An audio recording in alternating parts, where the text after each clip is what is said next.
I don't think there's a difference between accountants wanting to become entrepreneurs and any other kind of profession wanting to become an entrepreneur or a business owner or a manager.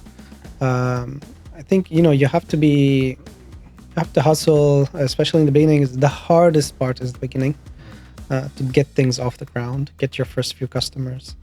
And for that, you just need to do the hard stuff. Welcome to the �ហ្𝗚𝗵 podcast. I'm your host, Rayhan Aleem. I'm also the founder of 𝗡𝗱𝗆 Partners, a bookkeeping business based in Dubai, and 𝗥𝗱𝗄, a tax technology startup automating corporation tax returns. Join me on each episode as we talk to inspiring Dubai-based entrepreneurs who share their stories, challenges, and secrets on building world-class businesses. I'm pleased to have Nadim join us today. Nadim is the founder of Wafeq, one of the fastest growing accounting softwares in the Middle East with over 10,000 customers. He successfully raised a Series A and was one of the early employees at 𝗕𝗚𝗆. Nadim, thank you very much for joining us in the 𝗡𝗚𝗆 podcast today. Super excited to have a tech founder join us, a fellow tech founder. And one of the things we talk about in the 𝗡𝗚𝗆 podcast is more about the journey from being an employee to an entrepreneur. So you've obviously been in Dubai for a very long time, and you work for 𝗕𝗚𝗆, one of the prestigious tech companies based out here, a unicorn in its own right as well. And I'm sure you're going in that journey as well to becoming a unicorn soon. What made you start Wafeq, and tell us about the journey that made you set up a tech company and leave your paid safe employment? Yeah. Thanks for having me first, Rayhan. Very excited to be here. Actually, starting my own company was something that I wanted to do from basically my early 20s. It's really part of how my dad kind of raised us. I think what he wanted us to be independent, whether you worked in let's say a liberal profession like a doctor, or basically a job where you don't have anyone to report to, and that's very much of really my dad's mentality. And from basically my early 20s, I wanted to start something. I wasn't very entrepreneurial back then. I was more like trying to follow traditional career paths, consulting, which is what I did after university, and then quickly realized really that's not my thing. I'm not very good at it, and that's when I decided to I want a career change. I went to business school after that for 2 years, and that was the opportunity to really change careers. That's where I entered tech right after business school, and the first job was at Rocket Internet in Dubai. Nice. Back then they were Massive. They were really deploying that playbook of let's find successful business models across the world, and let's just replicate them in emerging markets. That's kind of was my first entry into tech, and then quickly moved to 𝗕𝗚𝗆. Back then they were really on the monetization path. I worked very closely with the founders. Great experience, but very within a couple of years at 𝗕𝗚𝗆, I felt that let's start something, and so with two friends, we started my first startup, priced now on the side as a kind of a night job after work, and that's really how I kind of started to step in, to having a business. So yeah, that's kind of the beginnings. And I guess this city really kind of makes you scratch that itch, being in Dubai, working for 𝗕𝗚𝗆, starting up your own first startup. When you was going through that process of your side hustle as well as working at the same time, how did you manage your time? How were you able to focus on growing your first startup at the same time, being in employment as well? First of all, I wasn't married, didn't have kids. Okay. A huge the huge difference. Yeah. And you know, when you're passionate about something, you know, you're a startup founder, right? Yeah. When you really love what you're doing, hours just fly by, right? So you get home at 6 or 7, and then from 7 to This is pre-traffic. yeah, yeah, exactly. This is early 2010s in Dubai. Yeah. And yeah, you just, you know, just time flies, and it's a lot of fun. Yeah, that's how you get things off the ground. And same thing I did for Wafeq. You know, when I started Wafeq, same playbook. It was also before I got married, before I had kids, which allowed me to really, I would say, like jumpstart or bootstrap the company in the first couple of years. Yeah, just really when you love what you're doing, it just happens. Time flies, and you try to get things, make things happen. Try to, you know, start generating some revenue in the beginning. Yeah. Yeah. And why did you go down the route of being a tech entrepreneur as opposed to consulting? You know, a lot of entrepreneurs when they're in Dubai, they move into consulting, or they set up a restaurant, or, you know, they do import export or trading business. But specifically tech, which is probably one of the hardest businesses to kind of grow and to make work. You know, kudos to you, you've raised your Series A as well.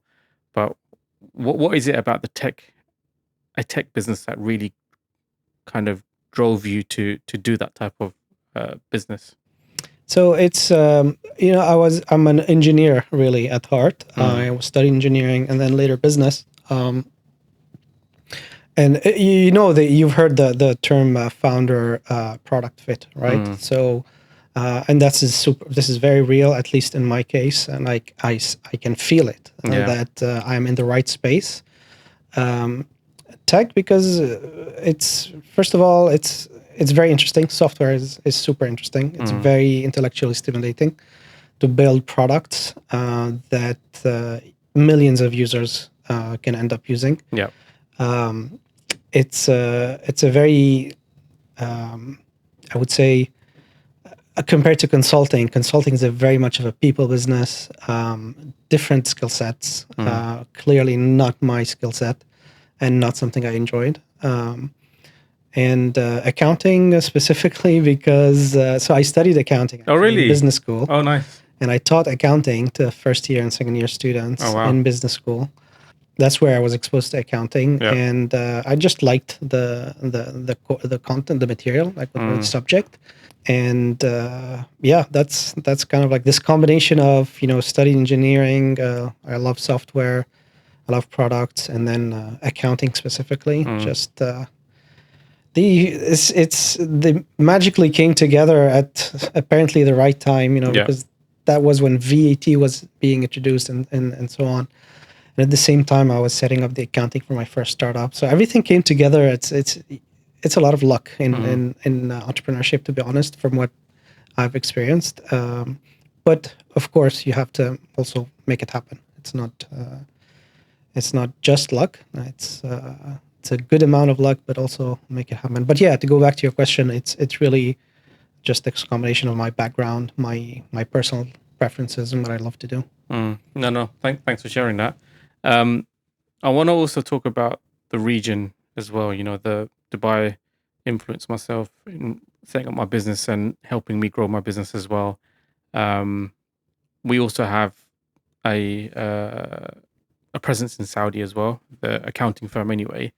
And you've done very, very well in Saudi Arabia with Wafeq. You know, you've got quite a lot of customers out there. Believe you've got funding from there as well.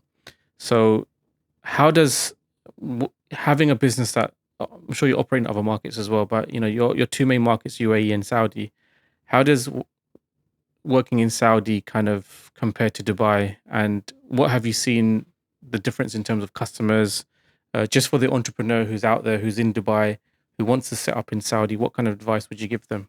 Yeah, this is a huge, this is a topic that any startup or any business that's going to expand either from Saudi to UAE or UAE to Saudi really will realize, and hopefully quickly, that they are very, very different markets. And every founder will tell you that. And I'm just saying, I'm the nth founder to say that.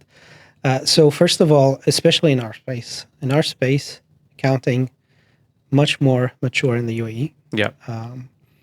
Most businesses take accounting now seriously, especially after corporate tax.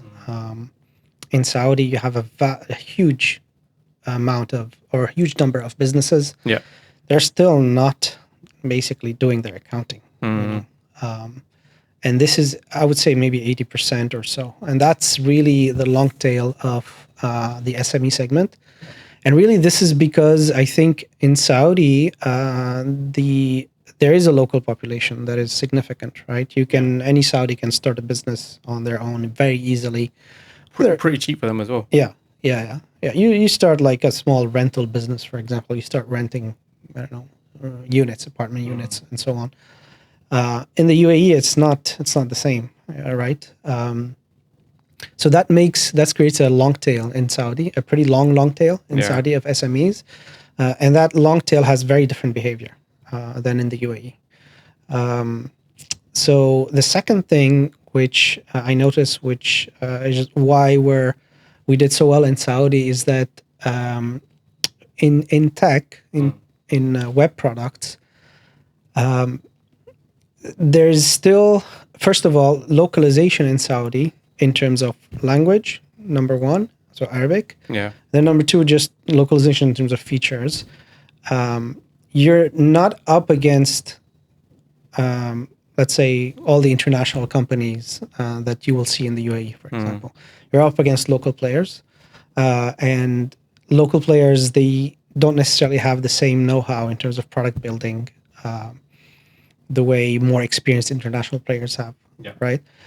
So if you come in with better product building skills, you can do well, and the bang for the buck is much, much higher in Saudi. Much easier to compete in Saudi because of that. And which is great because Saudi is by far the biggest market in the GCC.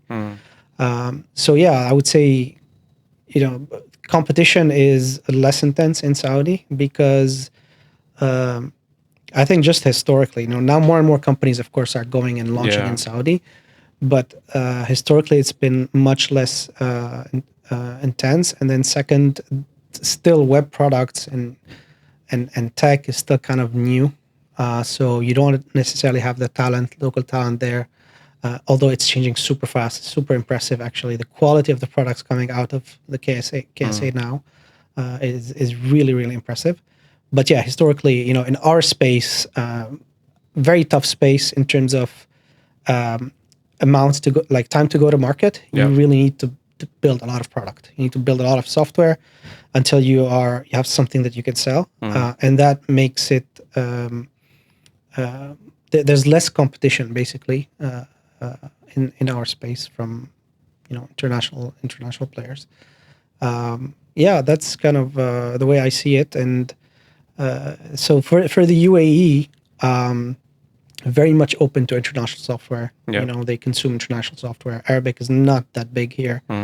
So one of the things you have to crack is the Arabic localization of Arabic language in your product in Saudi. Yeah. And it's not just Arabic. When you dig a bit deeper, it's really very different ways of working. So an accountant in Saudi Arabia really works differently than an accountant in the UAE. It's the ways of working are very different. And this is one of the surprising things that I noticed, throughout the years, is that when I built Wafeq, I built it with a Western mindset, like looking at successful software and my own experience of doing accounting for my company, right? But the more you dig into the accountant in Saudi, the more you see the differences, and the more you see why some of the local players have also been successful in getting traction. So it's not just language. It's really, sometimes it is understanding the behaviors. Yeah, it's the workflow of the accountant that is really different. It's the way they do accounting that's really different. So for example, just to give you more precise or more concrete example, manual journals are still a thing in Saudi. Usually in the UAE, you don't really use manual journals that much, right? You use bills, you use invoices and things like that. But it's like all manual journals. They're still like at the way they were taught, in school, very very much. And that's a very funny. I mean, it's kind of a problem we're trying to solve, to educate the accountant that there's modern software that now allows you to do things easily. So you need to educate them about changing their habits. So no, great insights. And I think you've obviously got a presence there as well. You've got an office in Saudi as well, and that's very important if you want to expand into Saudi as well, as well as having VCs who are also can help you in that journey, in that fundraising journey as well. I want to talk. One of the things, obviously, a lot of founders, tech founders and startups have to navigate is obviously not just product market fit, but also funding as well. How do they pitch to investors? How do they find investors? How do they close the deal over the line? You've been in a situation where, very successfully, and, congratulations, you've done your pre-seed, your seed, and you've done your Series A as well, which, for many business to even get to Series A is a very big achievement. And you've got international investors, you've got investors in the region as well. So for the startup founder who is going through that journey of getting funding for their startup, what are the lessons that you've learned, and what kind of tips would you give that entrepreneur? Yeah, what's, I think, relatively different, I would say, in our space versus, so we are playing in a space in a market that already exists. Okay, these are products that you have existing products. We're not going into we're not disrupting anything, right? We're building a better version of something, right?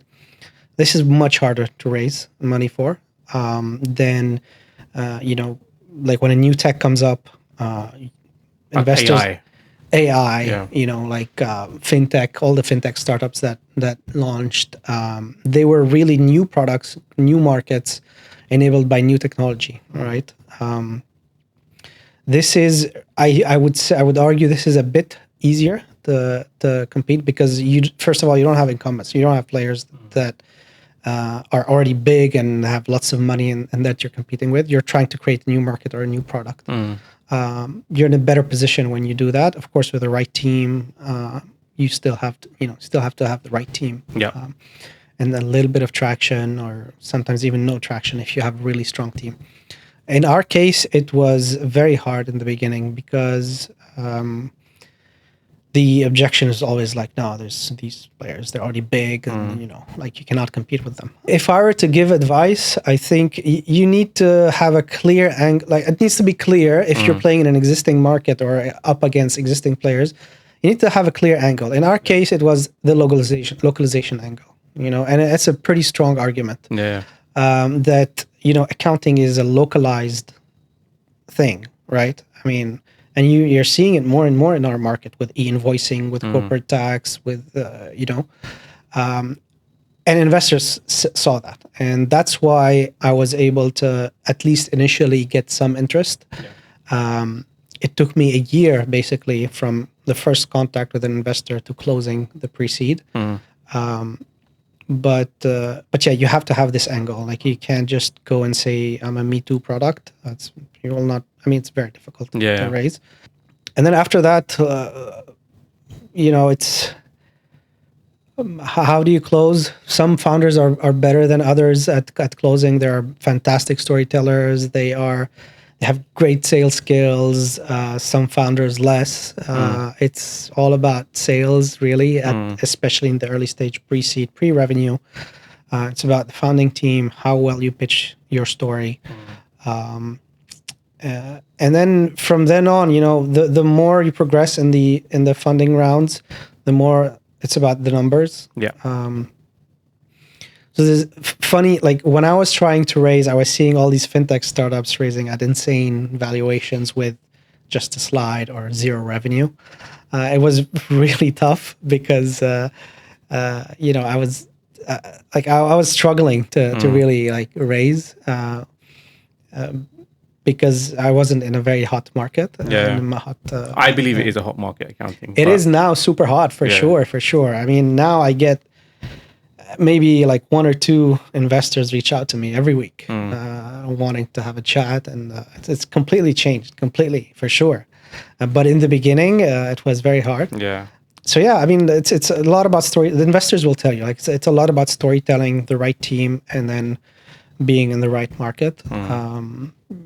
Yeah, that's now. I mean, the Series A was much easier than the pre-seed and the seed, because the Series A, we had an investor that understood completely the market. They saw other startups in other markets become really big in accounting space, and they saw how that things are changing in this region, and they basically, we closed the Series A super fast. Like, I had barely started to talk to investors.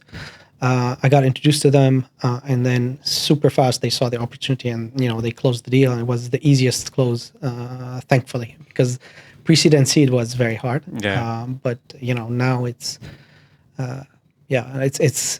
it was much easier, and we'll see for the next round of funding.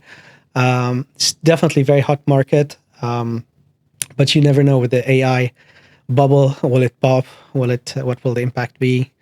We'll see. Yeah. No, I mean, I think I've heard that from other founders as well, where pre-seed, seed has always been tough for them, but then when they get to Series A, it's like blink of an eye compared to the struggles that they found. And I guess one of the lessons that founders can learn from is, yes, it will be tough at the very beginning. Obviously, as you rightly said, make sure you're in a good market, make sure you get product market fit, make sure you got a good team, and things will, work out in the end. There's plenty of people who now lots of investors who want to do, venture investing. They want to be angels, and I'm seeing that more and more. I went to an event the other day, and there was an angel, and I asked the angel, "Why do you want to invest in startups? Right? Why don't you want to put your money in equities and property and all of that?" And the answer is they already have the allocation in equities, in property, in crypto, but they always do have an allocation for venture as well. And so if you're a founder and you're pitching your startup, don't be afraid to, if you're at that pre-seed stage, don't be afraid to, if you know someone who's high net worth individual, even someone who's been in a job for a long time, they're gonna want to, as you said, this is about the story. They're gonna want to have that emotional connection to your business to then be able to invest in you as well. So I think that's great insights that you've given us. One of the things I also want to talk about is our world, the accounting world. So I had Zubair, who used to work for Xero. He does a bit of freelance consulting for a lot of accounting firms and fintechs. And I asked him this question. I'm going to ask you this question. I asked him, "Why do you like accountants?"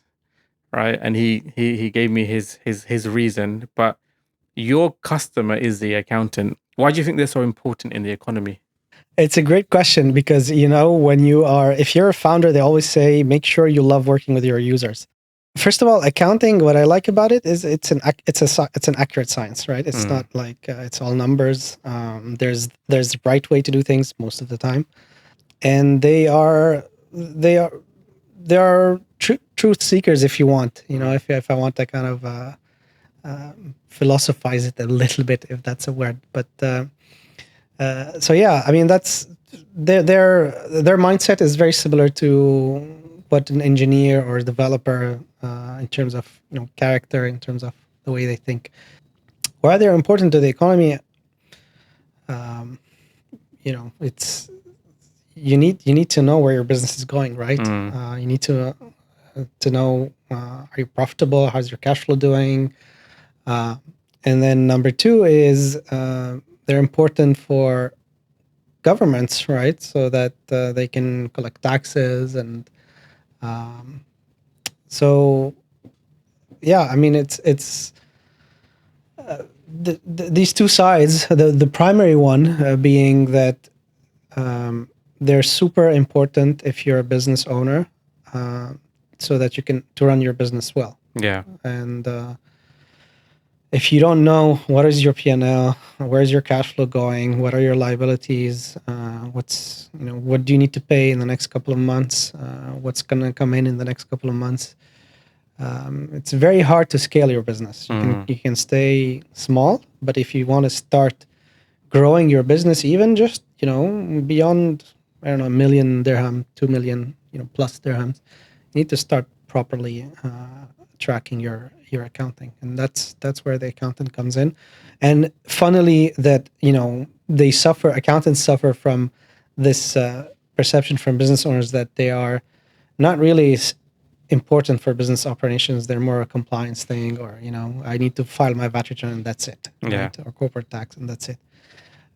So it's on us as a software to kind of educate the business owner that no, it's not just that. If you're serious about your business, they can add value, and that's the way I see it. And it's always a lot of fun whenever I sit with let's say somebody who's like running an accounting firm and going into like a very specific topic. For example, the other day I was sitting with a founder of an accounting firm going through the cash flow statement indirect method, and we were going into details on like what about this edge case, what about that edge case.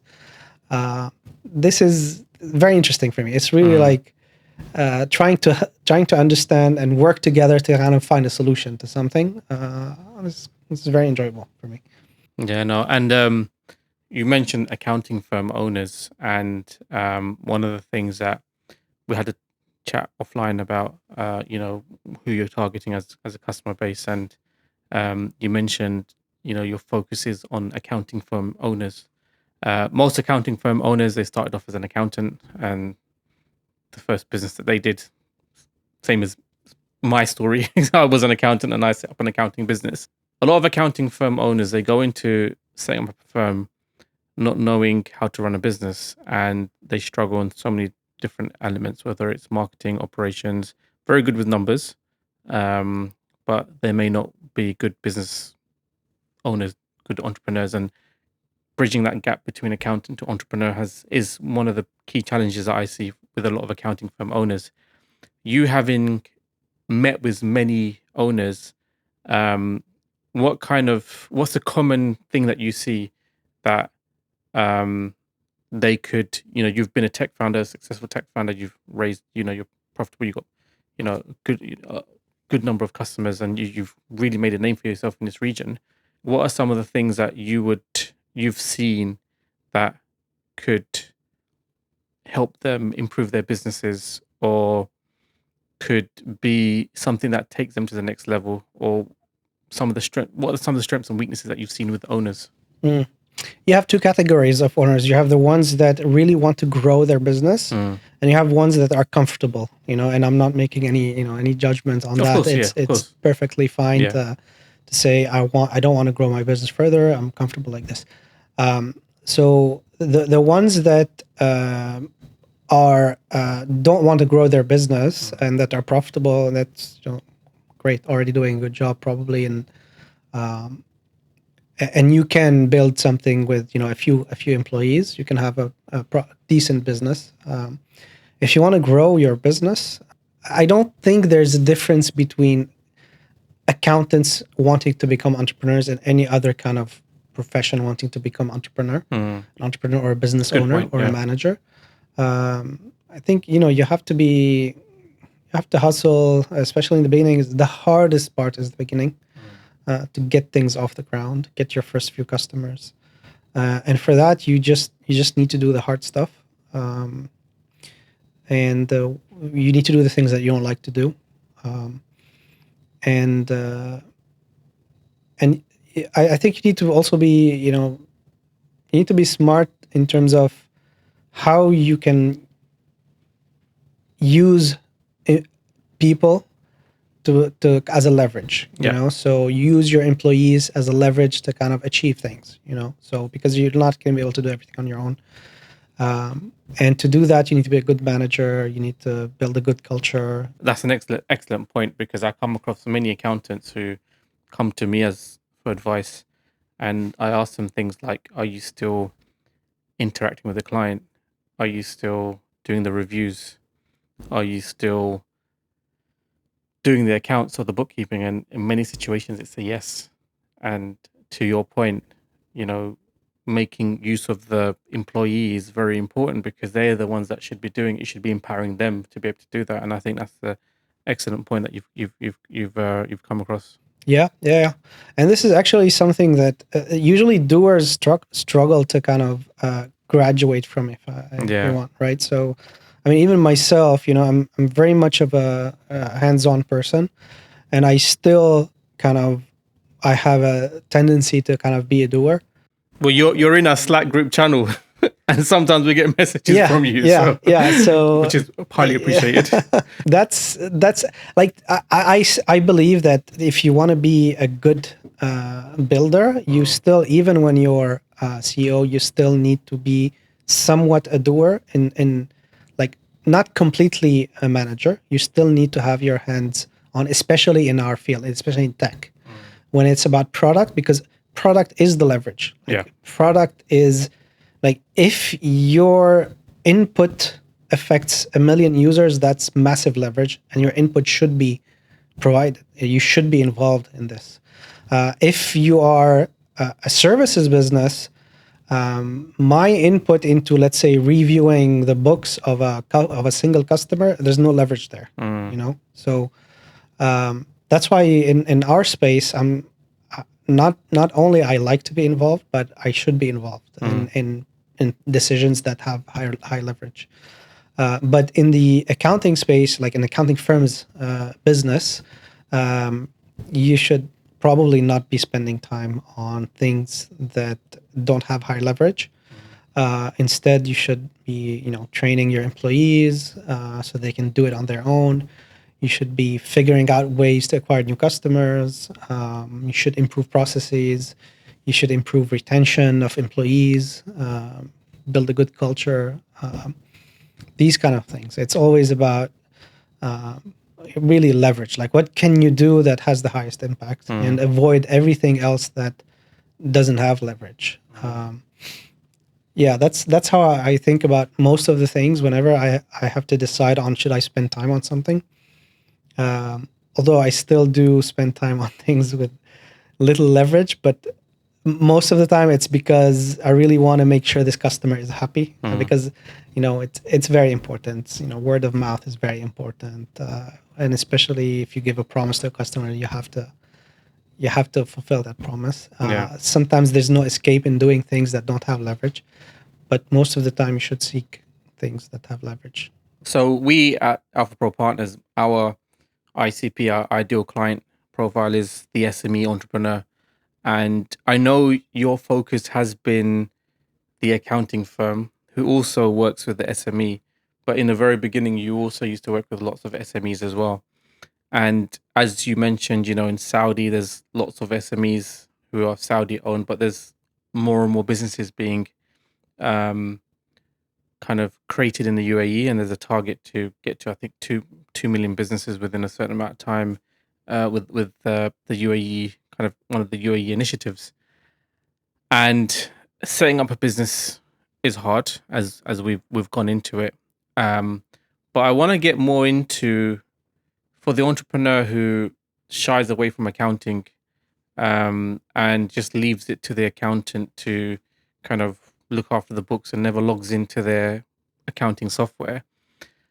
Tools like Wafeq can help them now, because it's a lot more easier to use. They can go in, look at the P&L. There's more emphasis on real-time transactional entry, so you don't have to wait to the end of the month, because now you can link to bank accounts. You link to spend management tools as well. So what kind of advice can you give the SME entrepreneur that prevents them from shying away from going into the detail, and what kind of advice could you give from that point of view? I think really, it depends a lot on the type of business, obviously, that you're running. The normal behavior, which is completely, I even do it sometimes, is you ask the accountant to send you a report, right? In some cases, it's quick. In some cases, it will take them time. So it's easier for you to just log into the software and get that report yourself. Yeah. So more and more, what we want to do is allow the business owner to log in to see important metrics related to their business. And it's a lot about, it's not operational metrics, it's really more like financial metrics. Yeah. It's things like, I want to see my cash in real time, for example. I have a couple of bank accounts. I want to see them in one place, right? I want to see a cash forecast based on my upcoming invoices that I need to pay, and based on upcoming invoices that I expect to be paid from customers. It's cash flow management is the most important thing for the business owner. Yeah. And we want to try more and more to bring that in real time into the software, so that the software is not just for accountants, it will become also for business owners. The second thing that you can do, I mean, that you can benefit as a business owner if you're logged into the accounting software along with your accountant, is much easier to drill down, right? The drill down, it's very important. So what am I talking about? So basically, you're reviewing the P&L with your accountant. Yeah. There's a number on that, let's say on that P&L, you're asking like, what happened this month, it's in Excel. You cannot just look at the numbers, right? Whereas if you're into the software, and the software gives you this the ease of drilling down, you can just easily figure out like, okay, this is, these are the top 3 expenses. This is what happened this month. Much easier to get a good understanding of your business and then make decisions after that. These are generally the directions that, when I'm thinking about the product direction, with respect to how the business owner and the accountant collaborate together, how can we bring more value to the business owner and make things easier for the accountant? Yeah, and there's open banking coming, which will make even things even more integrated. So yeah, I think generally the tech is evolving in this direction of trying to add more value, trying to make the accounting software more of we say finance OS, finance operating system. That's kind of like the long-term vision that we have. It should be a software for the business, not just for the accountant. Yeah. And things like the accountant shouldn't be, overprotective over the books. They should give access to the owner, because sometimes it's easier for the owner to have access, so they can just quickly look at some of the numbers and understand what's going on. They can see what are the payables, how much do they owe in any given time, so long as it's done in real time. And I think it will save the accountant a lot of time. Now, there are some accountants who tend to post everything last minute, so your books are not updated. But I think in this day and age, accountants should be updating the books on a regular basis, so their entrepreneur, boss or owner can review those numbers in real time. And I think that's very, very important for you as an accountant, because you want to be adding value to the business, not being a burden for the entrepreneur. You should be that person who they turn to when they need that information, and like you said, help grow the business as well. So yeah, I think that's very, very important for the accountant to think about. I want to go into AI now. There's been a lot in AI in terms of the way it's revolutionizing our business. You've got LLMs and agentic AI, and all the great things that are happening at the moment. And many accountants feel as if their job's under threat. There's a lot of things that can be done by AI, and there's a lot of things that can't be done by AI as well. But in terms of the role of the accountant, how do you see the role of the accountant with AI coming in? Do you think it's going to be eliminated? Do you think, they can use it to make them more superhuman? Fun fact, my dad used to own an accounting firm, and when I was in his office, he used to write everything down. He never used Excel. And that really frustrated me. And so the moment I saw that, when I got into the workplace, people start using Excel in ERP systems. So I saw that transition from paper to Excel and ERP systems. Now we're going on to cloud to AI as well. So from that point of view, how do you see that playing out in your opinion? So I strongly believe that AI will augment the accountant. It cannot eliminate the accountant. It's too complex. Accounting is too complex, and data is everywhere. The AI will not have the context, the full context to make decisions. What will happen is so AI will be in coding there's the Copilot, right? The GitHub Copilot, or there's Cursor, and that's so similarly how developers are now maybe 2-3 times more productive.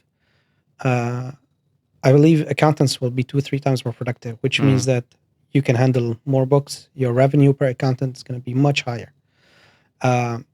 It will not eliminate accountants. And if you are of the mindset that you will not adopt AI because you're afraid to lose your job, you will lose your job.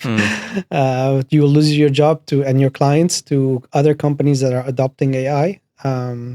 Because they are able to reduce their prices because now they're way more productive. And that's I mean, it's pretty clear to me. I have no doubt this is the direction. It is funny that sometimes we see accountants that even they're not even using OCR. OCR, which is like a 20-year old technology, right? Now OCR it's much better. Optical character recognition. Reading the invoice and getting it to auto-populate the invoice in your accounting system. So you don't have to key it in, basically. Exactly. So we embedded OCR with pretty much like a super generous like a quota because now it's really very easy and very cheap to do OCR. So we embedded in our product with almost like soft unlimited soft OCR almost. Basically a very, very high quota that's enough for 99% of businesses. And some customers that, especially in Saudi, when we show them this, they felt that a bit threatened, as if the data entry part is their thing. Like if the OCR is going to do it for them, they feel like... You do OCR in Arabic as well? Yeah. Oh, wow. Yeah. And so same thing for accounting. Like you can easily, maybe not easily, but you can imagine AI being able to enter 80 or 90% of the transactions from various sources, email, WhatsApp, and then whenever there's something that is too complicated, the AI can make the call to hand over to the accountant. And we're seeing this in customers. Don't know if you've seen, but in customer support, for example, huge use case for AI. So the AI can try to answer the customer's question, and then if they cannot, they hand over to a human agent. So you can imagine a very, very similar setup with accounting. And then the final result for accounting firms is you can handle 2-3 times more clients. Yeah, no, I mean, I think that's a great point, and I think I say to a lot of accounting firm owners that with AI, you may not adopt it now, but your clients will ask you, what are you doing to automate processes? How are you giving my books quicker? How can I get better insights? No longer do you need to, if you're an accounting firm and you've got bookkeepers and you needed that one very highly technical person to do the analysis, you don't need that person anymore. You can still have your bookkeepers and pull in the data from the system and give you those analytical reports that the business owner needs, and it saves a lot of time. There's lots of other use cases as well. So, for example, at �ហ្𝗏𝗺, we're looking at how do we automate the review process now using AI, because that's the thing that takes a long time, and it's quality control as well. So we're looking at that, and there's lots of other things that you can do as an accounting firm. So super excited. Hopefully Wafeq will give some tools in the future. So looking forward to that as well. I want to talk about as an entrepreneur, one of the things that we talk about in terms of what they need in their journey is, mentors and coaches. Because as an entrepreneur, if you have someone who's been there, done that, and you can go to them to guide you in what the right thing is to do or not, or even someone to talk to about some of the things that you need help in, that's super important. As I say, entrepreneurship is a lonely profession, because only you know your real struggles. Not everyone understands and can elaborate.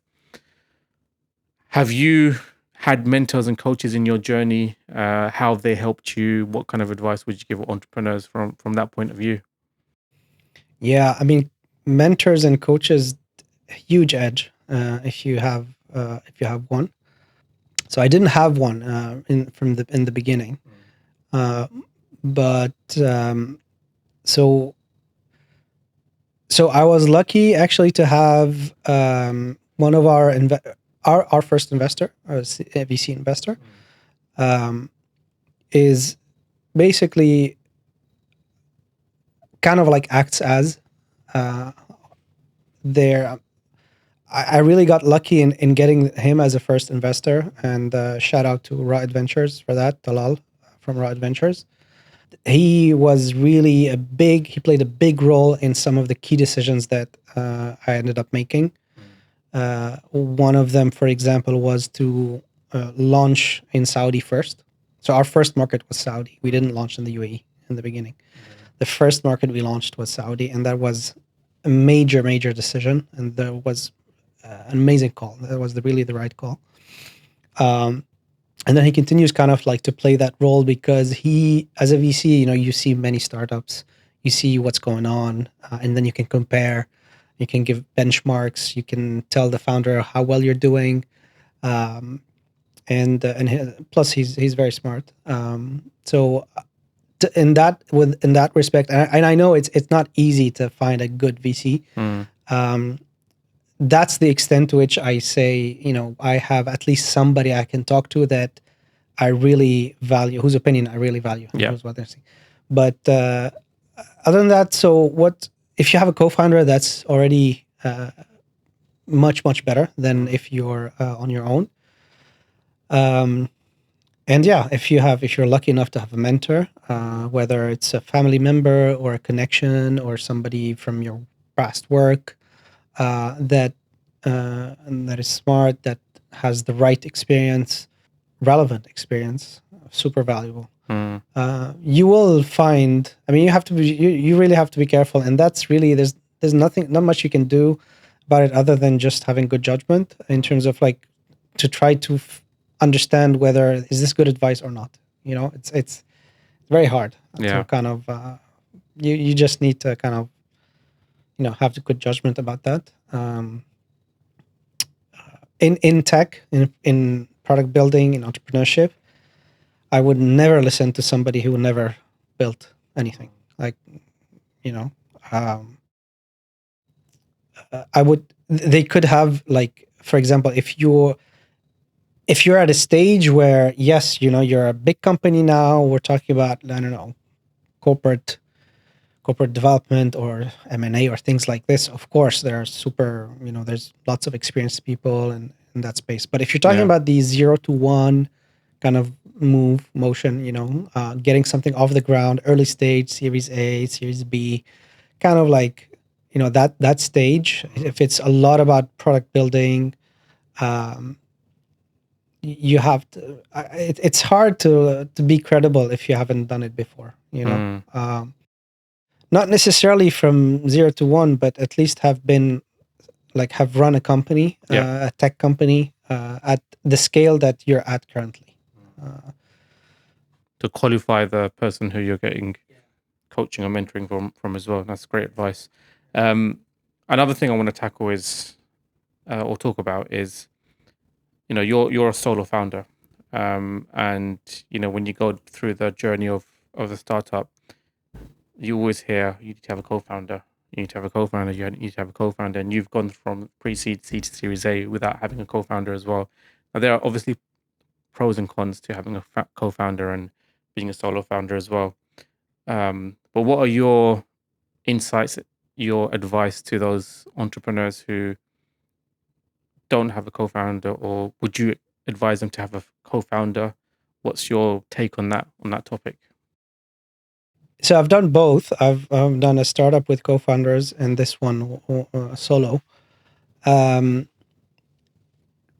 mean, first of all, from an investor point of view, of course they want co-founders, right? It de-risks, you have let's say at least 2 or 3 people. Each one is fully focused on a single function: marketing, product, engineering. Yeah. Versus a single person trying to do everything. So definitely you have an advantage if you're with fundraising. The other advantage is in the early days when it's like 0 to 1. It's very difficult. At least for me, it was very difficult on my own to kind of keep going and try to get things off the ground. Because things are very slow. I mean, things moved very slow, and you wasn't sure, like, is it gonna progress? There was this kind of feeling, like it's very slow. It's tough. On bad days, I don't know. I lose because in the beginning, by the way, I was bootstrapping the company by doing accounting for startups. I was actually offering the service. And so when I lose a client, it was like a disaster for me. Like, it was really very, very upsetting. And these ups and downs are really difficult if you're on your own. But once you're past that, it's so much better. Like, it's so much better to be on your own. There's no conflict. There's no fights. Very clear who his decision maker is. It's much better for employees also because there's no like co-CEOs or all that stuff, right? Much better. Yeah, I mean, currently I'm very happy that I was able to get to where I am on my own and not having co-founders. But yeah, for sure, as an advice, try to get a good co-founder for sure. Much easier. And the output will be much higher. Like, it's when you're 2 people, you produce 2 times more. I mean, it's just simple in the beginning. Sometimes more than 2 times as well. Yeah, exactly. So yeah, I saw something on LinkedIn. I forgot who posted it just today. I think something like good co-founder, like by order, good co-founder, solo, bad co-founder. Like, like it's better to be a solo founder, of course, than have a bad co-founder. Of course, much better to have good co-founders. Yeah, and in our space in tech, you have to be technical. You cannot.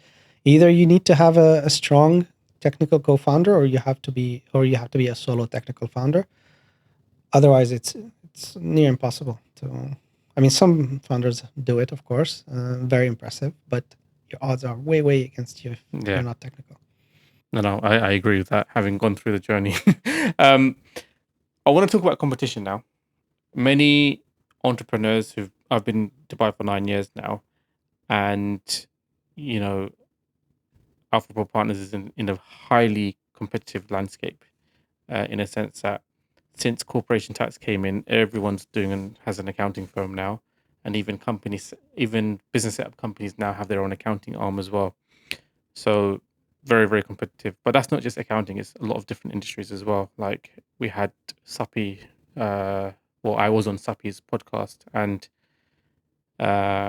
they mentioned that Dubai is number 2 to Paris with the density of restaurants.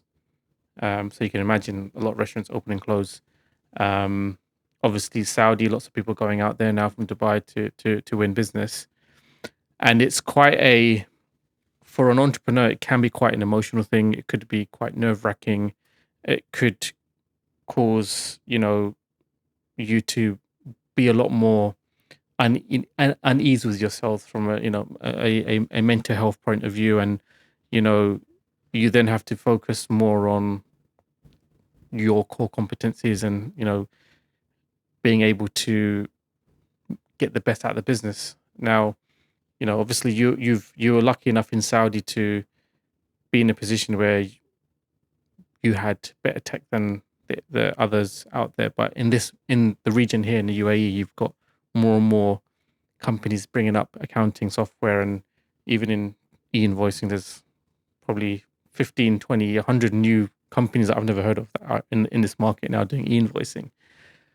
So how do you approach competition, and what kind of advice could you give to entrepreneurs who they've just put their life savings on a business and now all of a sudden they look up and they see like 10 other businesses doing the same thing? What kind of advice could you give? Yeah, I mean, first of all, competition is good in the sense that you're probably in a good market, and in a market that's big. First, anything that's worth doing is hard, right? So of course you're gonna face competition. Now, what's the strategy? Like, what is your strategy to win in the market? You have to find either a segment or some product differentiation that allows you to grab part of the market. I'm not saying anything new. I think it's in any kind of strategy course in business school or whatever. There are some businesses that are notoriously difficult to be in, like restaurants. F&B. The worst businesses to start are F&B. It's hyper competitive. It's very difficult. But I think it's similar to other businesses. Like you still have highly successful restaurants, right? Because of execution, because of what they're offering. These differentiators. In our space, it's no different.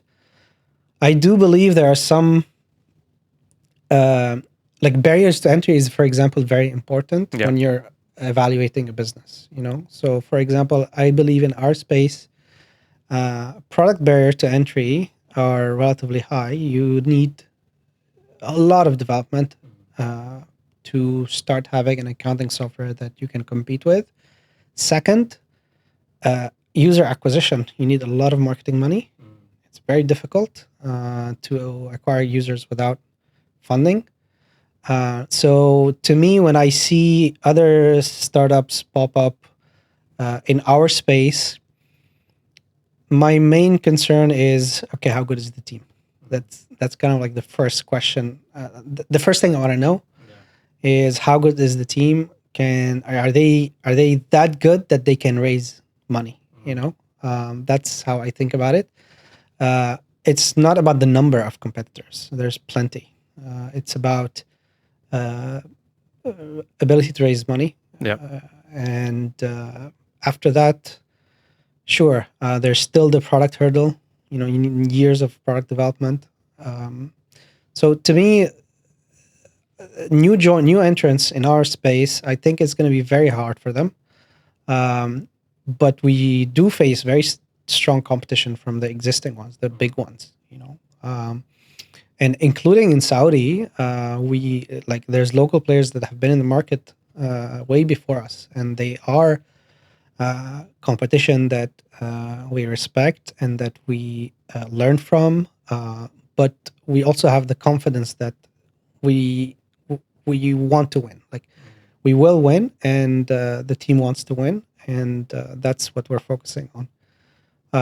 That's how I think about competition. It's bits of things you learn at business school in terms of, okay, what's the barrier to entry, and then some really practical things that you kind of see from when you started the business. Like, I know how difficult it was to build an accounting product, how long it takes, a good one.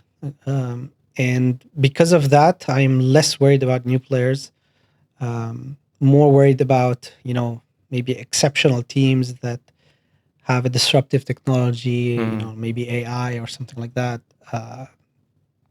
That's kind of like how I think about it.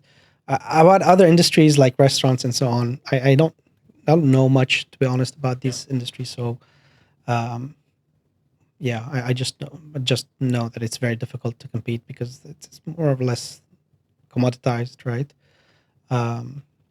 But yeah, for me, competition, like my first startup, we didn't have much competition. And that was kind of like, it should raise almost like a red flag to you. Like, why isn't there competition in this space?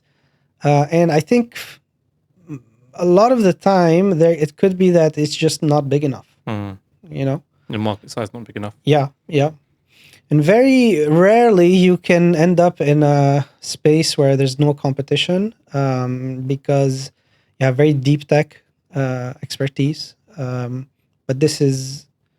But you need to be aware of this. That, you know, yes, I have really deep tech expertise that is really world class. Yeah, that's kind of how I think of competition in both UAE and Saudi. No, thank you. Excellent advice. I really enjoyed having you in the podcast. Want to thank you for being open as well. You know, you did give us some really good insights, and I'm sure a lot of founders would get a lot out of this in terms of, you know, knowing your journey and learning from you as well. Is there any final thoughts from yourself? What's the best way that our viewers can get in contact to you? Just reach out to me on LinkedIn. I'm sure this will be posted on social media. I would love to hear from all accounting firm owners. One of my favorite things to do is to jump on a call with one of our customers. I love these things, so please reach out to me personally. I'll be happy to have a chat and hear what your challenges are and see how we can help. And our viewers get a discount, right? Of course.